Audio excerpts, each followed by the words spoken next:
Hey everyone, it's Adrian from Ping Pirates TCG here, and I'm coming at you with another video. This time around, it's going to be a gameplay commentary.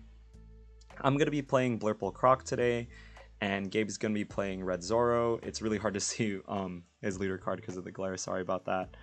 But yeah, I just wanted to show you guys how cool this deck is, and it's really significant against the Zoro because it is the most aggressive deck in format, and it's really good at punishing these 4 life leader cards. But what's cool about Croc is that he has one of the most defensive leader skills in the game, so he's able to kind of like fend off a lot of the aggression that comes from decks like Zoro. Croc's leader skill is just when you have a Dawn attached under him and you play an event card, if you have 4 or less cards in your hand, you get to draw a card. So this is super useful when you're countering, but it can also work on your turn. So you're gonna see me later on like play a Baroque Works and grab 2 cards. It is an insane amount of card advantage in a game where card advantage is pretty rare, so it's pretty important. So we're gonna start off with 1 Dawn here, and I actually do have the 1 Dawn play of just setting up a Trafalgar Law.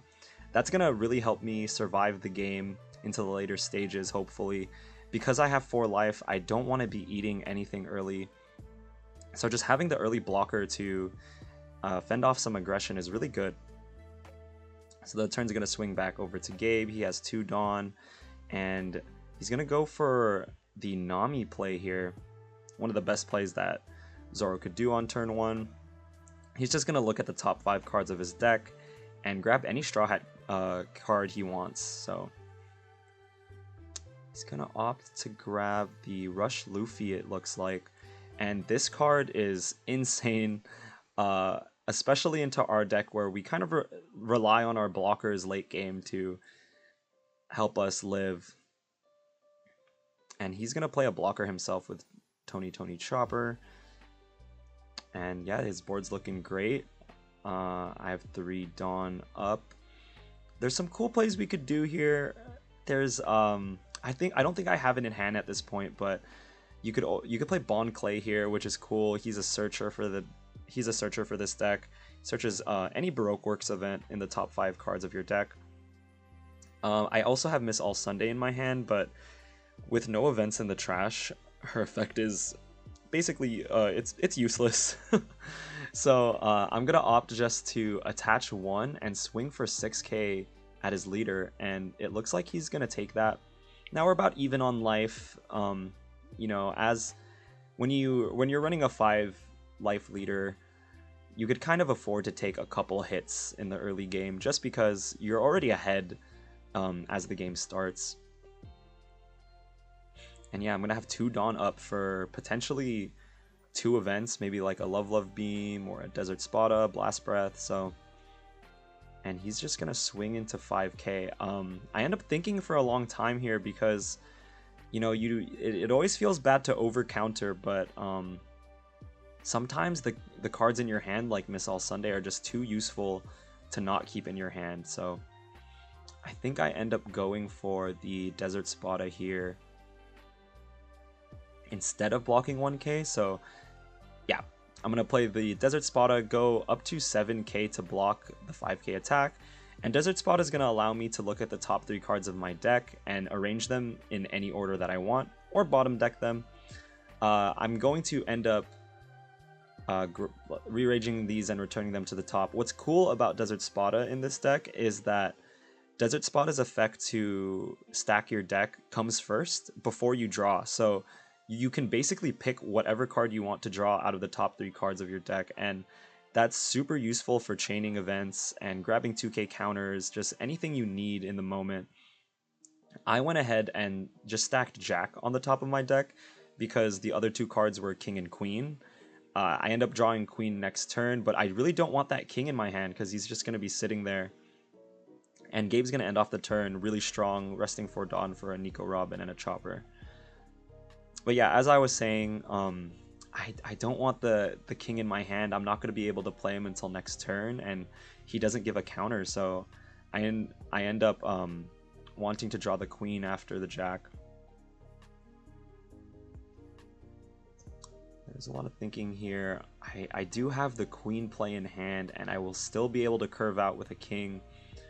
But looking at his board, it's very threatening. I mean, he's gonna get a guaranteed attack on the Nico Robin, so I'm pretty sure I want to go for the Miss All Sunday play here to get an extra blocker. And yeah, so I'm gonna end up attaching and swinging for 6k again. I do this over the queen play because Desert Spada is also so good defensively in the early game. And this is an interesting play. He's actually going to take life and trigger Diombo, Jambe. And it's going to pop my Trafalgar Law. I have to read the effect there. It's just KO one of your opponent's characters of 3 or less that have blocker. And I was not expecting that. So now my Law is gone. And I've already committed to the Miss All Sunday play. And I do this just because Miss All Sunday is good because I could get the Spada back and restack my deck, because I've drawn almost every card that I stacked from last turn. And there goes the Miss All Sunday.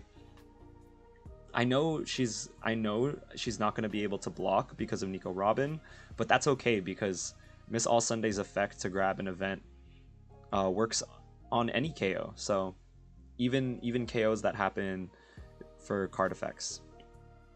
So the turn's gonna swing back to Gabe here. He's on 6 Dawn, and he's gonna. There's a lot of plays that Red could do here. He has a lot of Dawn to work with to kind of space out his swings. He could even swing with the Nami this turn if he wanted to. I think with Red in this matchup, you really just want to maximize the amount of hits that you do and try to get cards out of your opponent's hand, and just have them choose between cards and life. So it's a little bit harder to do against Croc though, actually, because of all the event cards that you're countering with. And right here, Gabe's gonna swing at me for, it looks like 6k. I'm gonna get my Miss All Sunday popped, and she's gonna get me back a Desert Spada. And here, just thinking about what order I should counter in. If I use the Desert Spada right away, I won't have enough cards in hand, so I counter with Jack and Desert Spada. This is so I could draw the extra card off of Croc Leader, since I already attached the Dawn. I'm just going back and looking at my hand, seeing what I really need for these next coming turns, what I need to rearrange with Desert Spada. Just double checking. And you always want to kind of take your time with the Desert Spada stacks, because you want to be kind of predicting what your opponent's going to do within the next turns and what you're going to want to counter with and have at your side when those plays do come through. So definitely just take your time with those Desert Spadas. There's no rush. I'm going to draw the top card that I stacked there. And then, yeah, so like I said earlier, he's just going to swing with a Nami. This is going to be a 5k swing. It's going to force a card out of my hand, or I just take the life. So I end up just countering with the X-Drake. I counter with the X-Drake here because I know I'm not going to be able to counter the Zoro. I got Desert Spada off the life there. It does have a trigger effect of draw 2, trash 1, like Queen effect. I opt not to do it though, because it's way better as a counter in my hand. But yeah, as I was saying, don't be afraid to over counter if you know you're not going to be able to counter something like an attack next turn, like what just happened to me right there. I want to block the most amount of life possible with the least amount of resources. So alright, so I'm pretty sure I know I need the king play here, so I'm thinking about whether to swing face or at the Nami. Swinging at I go for the Nami here. Swinging at her feels a little bit bad because she's not really a strong attacker, but I mean, with Zoro, everything is a threat on the board, so, and I really want board control here, so I'm just gonna rest 6 here, play the king, pop the Nico Robin, so I have to return 1 Dawn to the deck. King is super useful. It's just Dawn -1, pop a character card of 4 or less, And this lets me just retake the whole board here. I mean, he does have the two Tony choppers, but they, they're really only they're really only defensive because of their stat line. So there's no real threats on the board for me right now, which I like. And then I'm just gonna leave that one Hanging Dawn for a potential Desert Spada. Even though I have board control, like, you know, red has just so many rush cards that you have to be wary of, and I have no blockers for them, unfortunately, so I want to be very defensive here. Just gonna rest one, go for another Nami play.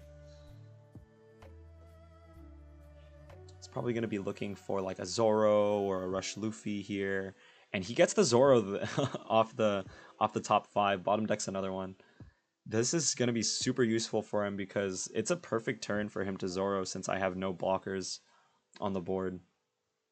With red, you always kind of want to, like, when you're going for your rush plays, you want to kind of make sure they stick, whatever you're trying to hit into, whether that be life or a character. So, or else, oh yeah, and Gabe's just gonna ask for my discard pile here, which is a great play to do, honestly, especially into this matchup with Croc, because you can grab events back with Miss All Sunday. You want to kind of be keeping track of what events your opponent has access to, what they've played already. So there's just a lot of good habits coming out here. And don't be afraid to ask your opponent to look at their trash pile, like in tournament and everything. Everything is info, and info is, you know, how you use info is going to kind of determine how well your games go. The more info you have, the more powerful of a player you are, for sure. And we're gonna see Gabe like really separate his Dawn, put a lot of thought into his play here. I'm sure he wants to play the Zoro. It's just kind of thinking about where to allocate the Dawn. A lot of the difficulties with red is just where do you put all your Dawn, right? You have so many resources to work with, but maximizing them and making sure that you have all the math figured out to maximize the amount of swings and damage you're doing is super important here. So he's gonna put 2 under Nami, 1 under the Zoro. This is gonna let Nami swing here.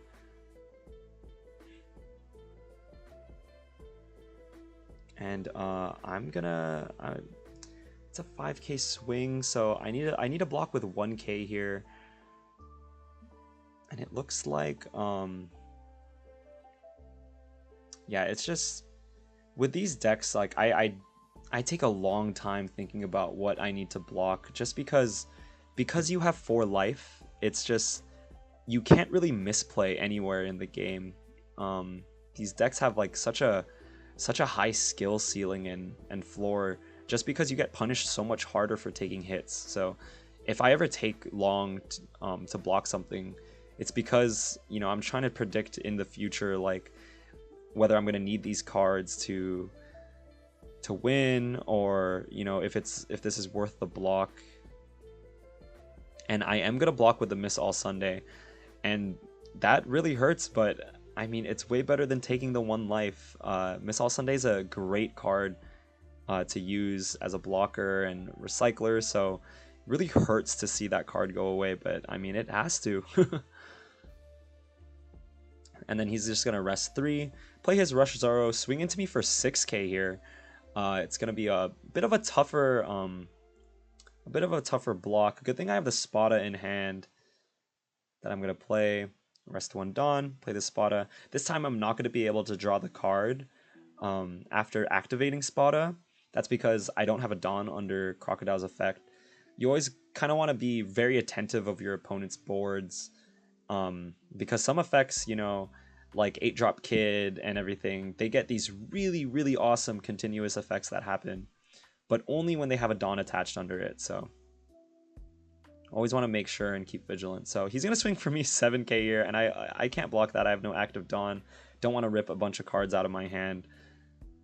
7k attack will rip at least 2 without a counter. So I think here we're on 7 Dawn. And I have another king in hand, so kind of laying out my Dawn, planning out. This is another habit that I think everyone should do. It is really useful to kind of separate your Dawn to visualize what you want to play next. But don't do it in a way that's obvious. I see a lot of people like here, they would just kind of separate 6 Dawn, and that really telegraphs your plays. So that would really telegraph that, hey, looky here, I have 6-drop king in hand. And that doesn't seem like a big deal, but it really is, because if I want to take back if I don't want to play the king play here, he just knows I have it in my hand, and that's super useful because he knows I have 1 less counter. But I'm going to return 1 Dawn and pop the Zoro there to regain board control again. I think I end up swinging into the Nami again just to make sure all threats are gone. This deck is like really pokey.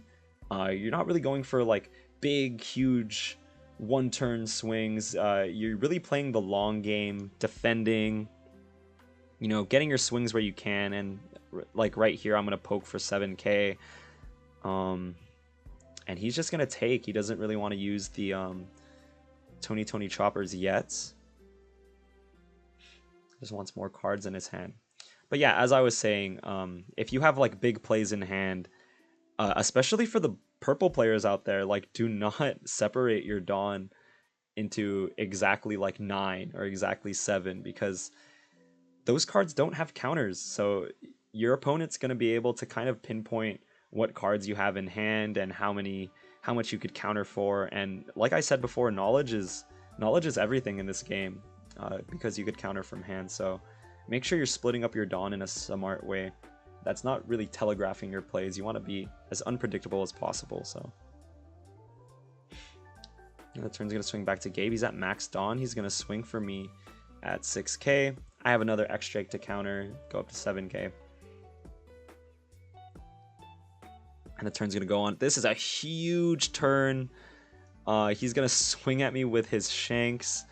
And this is where my mental kind of takes a dip, because it's going to be so hard to deal with this here. And I'm going to have to just take the life there. I cannot block a 10k. And this is where it gets really, really tricky, because now I understand why he left his blockers up. I'm in such a tricky situation here, because I can't just stack all of my Dawn on my kings and swing into his Shanks. He has so many cards in hand. I think at this point he has 5 or 6, and he has the blockers in hand, so he's not going to let them go through. You see me splitting up my Dawn here again, like what I was saying. This is a queen play that I have with the 3 and the 2 batch. But again, like it's kind of difficult to see that I have the queen in hand. I think Gabe's even like commenting here like, oh, you have Miss All Sunday and stuff like that. So it ends up working out. But yeah, this is such a tough decision to make here. I have to go for the queen, because my other blockers, Miss All Sunday and Trafalgar Law, they're only a 1k stat line, and they cannot block Shanks because of his ability. So I have to... Queen is basically a must play here. But I'm just thinking it out, like, is there some way that I could maybe attach enough Dawn to completely wipe his board? Because I do want that Shanks off the field, but I think it's gonna be impossible to do, so I'm just kind of thinking it out. And during these endgame turns, they become very long, because, you know, a lot of games crumble because of these end games, because of how much pressure there is.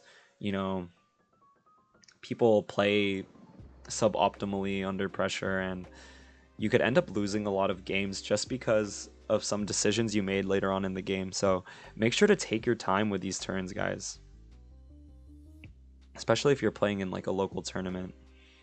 So we're gonna go... I'm just gonna elect to swing here, honestly, to face.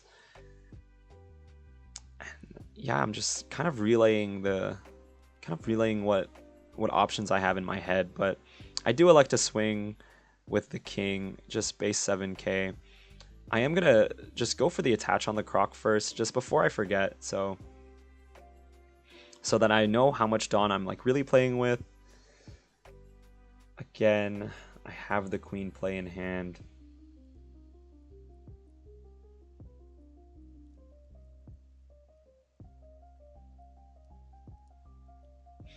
Yeah, and I'm gonna go for the 6k swing here first. See if I could grab one of his blockers. He's gonna block with 2k here. And then right here I'm like, okay, well, he's not gonna give me one of his blockers, so I'm gonna have to swing with just the naked kings, and he's gonna take here. He's gonna take, and in this situation, you definitely want to swing first before dealing or before playing any cards, especially the queen, because if right there I played the queen and swung into him, he's gonna be able to just jet pistol it for free. So make sure you guys are doing your attacks in the right order, especially against red. They could get those free jet pistols. Purple could get those free who's. So I'm just gonna draw 2 and trash the 7-drop Croc.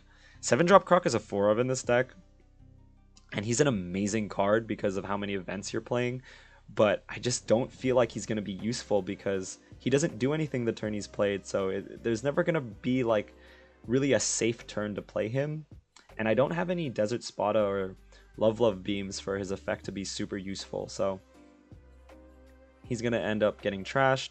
And right here I'm going to rest 2 Dawn for 2 Trafalgar Law, and right here, this is a tricky situation for Gabe. I mean, he does have cards like Diomble Jambe and Rush Luffy, but it's still going to be a little tricky navigating this because I can block his Shanks with the Queen, and I could block his leader with the Trafalgar Laws. So he's going to have to play this exceptionally well to kind of get through my blockers and live till the next 2 turns to kind of come back for the game.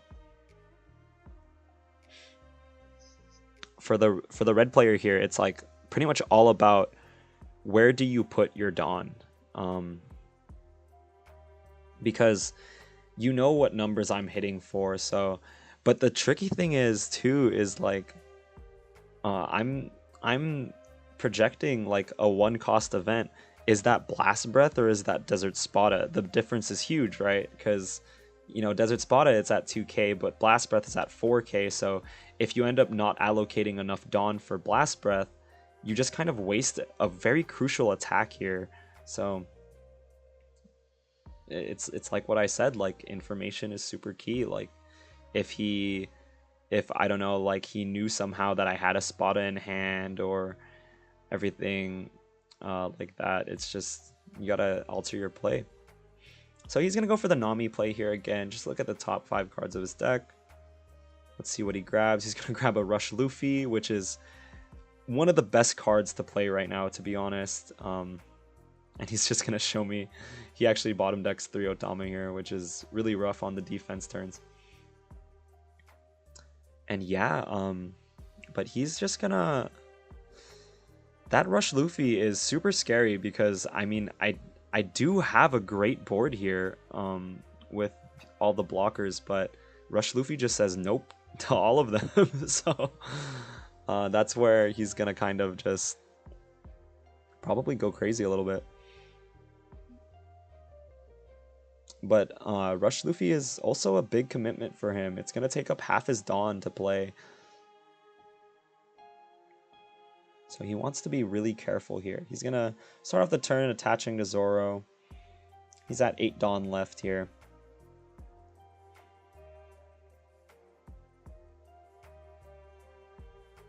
Yeah, tough decision, honestly. So he's going to start off the turn by just swinging with the Shanks, and I have no choice. I have to block this with the Queen, which I go ahead and do. And Gabe has, I mean, he has 8 Dawn to work with still, so I'm not at all, you know, I'm not at all chilling right now.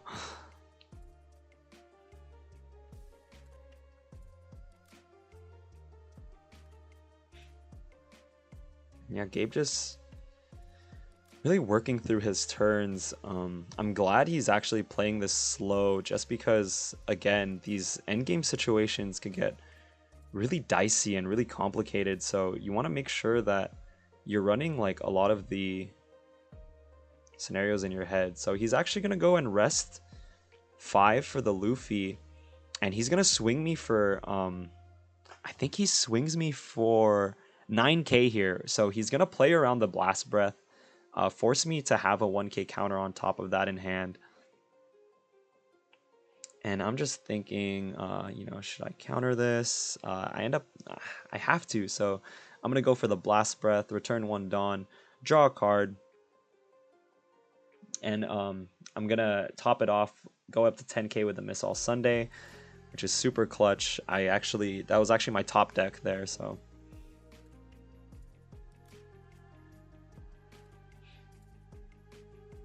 So he has 1 Dawn left, swing for 7k, just block with the Law. Had he attached 1 more Dawn there, I mean, it's like what I said. Had he attached 1 more Dawn there, I think I would have taken that hit. I think Miss All Sunday was my only 1k counter in hand. So other than Queen, so and I don't want to be using my Queen for a 1k counter because I needed to block the Shanks. So again, I mean, like, you got to be careful with your resources at red. Had he attached that 1 extra Dawn, that attack would have probably gone through. And over here, it's really interesting. You're going to see me use Croc's effect on my turn. So I attach 1 Dawn, play Baroque Works, and this is super cool because it's going to let me get not only a Desert Spotter from the top 5 cards of my deck, but it's also going to let me draw a card. So for 2 Dawn, I've drawn 2 cards. And one of them is like a specified search. So it's so strong. I mean, Croc effect is absolutely insane. And the fact that it works on both turns is just really crazy. And then I'm going to go for the Queen play here. Rest 5 Dawn. Play Queen, yep. And I do have to point out, I do end up making a mistake here. It doesn't end up mattering later in the game, but I don't return 1 Dawn to use Queen effects to draw 2 and trash 1. So just be careful, guys. Don't forget about these effects, and also be aware of your opponents. Make sure they're trashing their Dawn, resting, returning it like they're supposed to be doing. Again, it was an honest mistake on my part. It ended up not mattering in the end, because this game's not gonna last.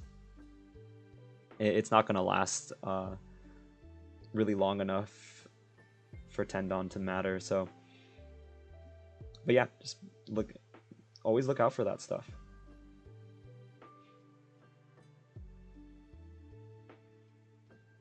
So I'm just thinking about what to swing at here. I hate that the Rush Luffy's on board, but I mean, if I swing face, like, I can force blockers out.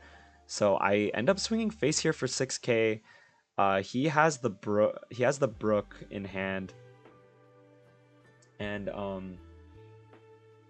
so yeah, now I'm just thinking, I could swing into the Luffy, which I do, just to get it off. See if he lets me. He's gonna block with a Chopper, and this tells me that he probably doesn't have a counter to deal with this, or like another 2k counter. So I'm gonna end up swinging at his face here, just because, like, if it goes through, the game ends. He's gonna get rid of another blocker, and I'm gonna leave 3 Dawn up. This looks like a misplay on my part, because I only have Blast Breath and Spada in hand, but my reasoning is that for leaving the extra Dawn up is, if I see an event from Spada, like another Blast Breath, that's another 4k counter that I can use to kind of counter out with my turn. So it's, to me, it was worth it to kind of just leave the extra hanging Dawn there for the off chance that I end up finding like a Blast Breath or something of the sort, because I mean, Blast Breath is super OP, right? Like, that's another 4k counter that I can use So I end up having like 10k counter in one turn for 3 Dawn. So those are just plays that, you know, you gotta think about with this deck, because you're not only playing with the cards in your hand. That makes sense, if that makes sense, right? You're also playing with kind of like the top 3 cards of your deck. Sometimes you're playing with a card on top of your deck, so you want to kind of maximize your defenses sometimes. And Gabe's gonna be thinking about this turn for quite a bit. Again, you definitely want to be very thoughtful and mindful of where you put your stuff. Gabe has like a jet pistol here that ends up being very scary. The math has to check out though, so he's gonna attach 4 onto his Luffy. It looks like he was going for, and he has 1 on his Zoro, so he attaches 4 onto his Luffy, which brings up to 10k. Zoro brings him up to 11k. So I'm in trouble here, honestly. He's playing around both Blast Breath and Spada, which is super smart. So he's hitting me for like a magic number of 11k. So I end up having to use 3 cards to block. I have the Spada. I use the Spada first just because I want to see what other cards I can draw off the top of my deck here. You know, if there's a 2k counter on top, I want to draw that immediately. I think there was, so I draw the 2k counter. So I use Spada. I'm at 7k now. I'm gonna play 1, return 1 for Blast Breath. That puts me at 11k, and then Jack is gonna put me at 12k. So that's gonna fully block the Luffy. Right here, I am just ecstatic, because with the amount of Dawn that he placed, he has 4 Dawn left. Even if he has the jet pistol, I am living this turn, so that is great news to me. And if he doesn't have the jet pistol, I mean, I'm still living, because I'm gonna be blocking with Queen, blocking with Law. Even if he has like a Rush Zoro here, I'm gonna be at 0 life. So right here, this is where I'm relaxed. So he does rest 4 for the jet pistol. He's gonna kill my Queen.